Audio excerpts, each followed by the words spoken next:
जय श्री कृष्ण दोस्तों। आज हम ध्रुव तारे की कहानी सुनेंगे। शतरूपा के दो पुत्र थे, प्रियव्रत और उत्तानपाद।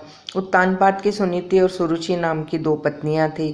राजा उत्तानपाद को सुनीति से ध्रुव और सुरुचि से उत्तम नामक दो पुत्र उत्पन्न हुए। यद्यपि सुनीति बड़ी रानी थी, परंतु उत्तानपाद का प्रेम सुरुचि के प्रति अधिक था। एक बार सुनीति का पुत्र ध्रुव अपने पिता की गोद में बैठकर खेल रहा था। इतने में सुरुचि वहां आ पहुंची। ध्रुव को उत्तानपाद की गोद में खेलता देख उसका पारा सातवें आसमान पर जा पहुंचा। सौतन के पुत्र को अपने पति की गोद में वह बर्दाश्त न कर सकी। उसका मन ईर्ष्या से जल उठा। उसने झपट कर बालक ध्रुव को राजा की गोद से खींच लिया और अपने पुत्र उत्तम को उनकी गोद में बिठा दिया तथा बालक ध्रुव से बोली, अरे मूर्ख, राजा की गोद में वही बालक बैठ सकता है जो मेरी कोख से उत्पन्न हुआ हो। तू मेरी कोख से उत्पन्न नहीं हुआ है, इसलिए तुझे इनकी गोद या राज सिंहासन पर बैठने का कोई अधिकार नहीं है। 5 वर्ष के ध्रुव को अपने सौतेली माँ के व्यवहार पर क्रोध आया। वह भागते हुए अपनी माँ सुनीति के पास आए तथा सारी बात बताई। सुनीति बोली, बेटा, तेरी सौतेली माता सुरुचि से अधिक प्रेम के कारण तुम्हारे पिता हम लोगों से दूर हो गए हैं। तुम भगवान को अपना सहारा बनाओ। माता के वचन सुनकर ध्रुव को कुछ ज्ञान उत्पन्न हुआ और वह भगवान की भक्ति करने के लिए पिता के घर को छोड़कर चल पड़े।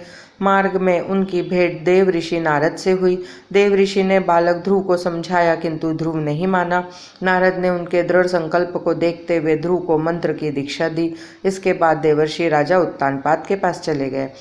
बालक ध्रुव यमुना के तट पर जा पहुंचे तथा महर्षि नारद से मिले मंत्र से भगवान नारायण की तपस्या आरंभ कर दी। तपस्या करते हुए ध्रुव को अनेक प्रकार की समस्याएं आई, परंतु वह अपने संकल्प पर अडिग रहे। उनके तप का तेज तीनों लोकों में फैलने लगा। ओम नमो भगवते वासुदेव की ध्वनि वैकुंठ में भी गूंज उठी। तब भगवान नारायण भी योग निद्रा से उठ बैठे। ध्रुव को इस अवस्था में तप करते देख नारायण प्रसन्न हो गए तथा उन्हें दर्शन देने के लिए प्रकट हुए।